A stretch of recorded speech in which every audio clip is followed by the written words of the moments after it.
هوشمندی، احترام به اقلیم، درک نیاز انسان. این سه تا موضوعی که بهش اشاره کردم میتونه تعاریف اصلی معماری باشه. امروزه اگه شما رفته باشین داخل یک خونه و مخصوصا خونه های امروزی میبینیم که پذیرایی بدون نور، آشپزخونه بدون تهویه و اتاقها خیلی سرد و عملا میگم خونه خیلی بیروح. و این زمانی اتفاق میفته که هیچ گونه معماری ایجاد نشده باشه. تعریف اصلی معماری یعنی برآورده کردن نیازهای کارفرما و اینکه این سوال پیش میاد: ما داریم برای چه کسانی معماری انجام میدیم؟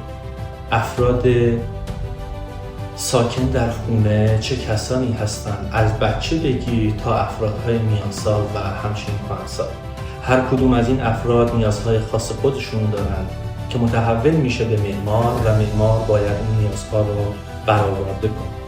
من میتونم برای تعریف درست معماری به معمارهای بزرگ همچون لویی کان تعریف قشنگی از معماری داره. میگه معماری زمانی اتفاق میفته که نور دیوار رو لمس کنه. لو کوربوزیه میگه معماری یک ماشین زندگی است و معماری باید در اختیار انسان باشه.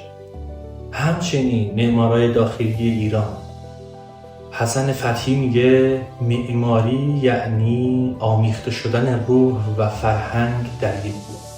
این یعنی معماری اتفاق افتاده و ما باید امروزه شاهد معماری خوبی باشیم.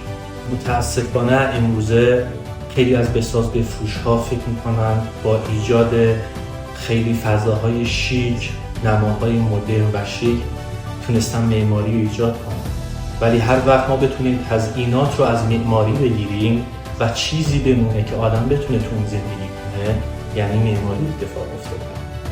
پس هر وقت ما یک نما از ساختمون دیدیم، هر وقت یک ساختمون در حال طراحی دیدیم، این سوال از خودمون بپرسیم: برای چه چیزی طراحی شده؟ برای چه کسانی طراحی شده؟ و اصلی ترین مؤلفه در معماری ایجاد علاقه کردن افراد برای زندگی، چون افراد کم بضاعت مخصوصا در شهرهای کوچک فقط یک ساختمان رو طراحی میکنن و شاید تا آخر عمر در این خونه ها زندگی کنن. پس ما باید بیایم مطالعه خودمون رو نسبت به معماری بالا ببریم و روی سخنم با بسازبفروش‌هایی هستش که به عنوان پیمانکاری دارن کار انجام میدن و عملاً دارن چهار دیواری ایجاد میکنن بدون هیچ گونه تناسب، هماهنگی و درک فضا. یه نکته خیلی مهمم بهش اشاره کنم: معمار باید نیازهای کارفرماشو درک کنه. در موضوعات بعدی میخوام به معمار کیه و چه کاری انجام میده و چرا پلان از نما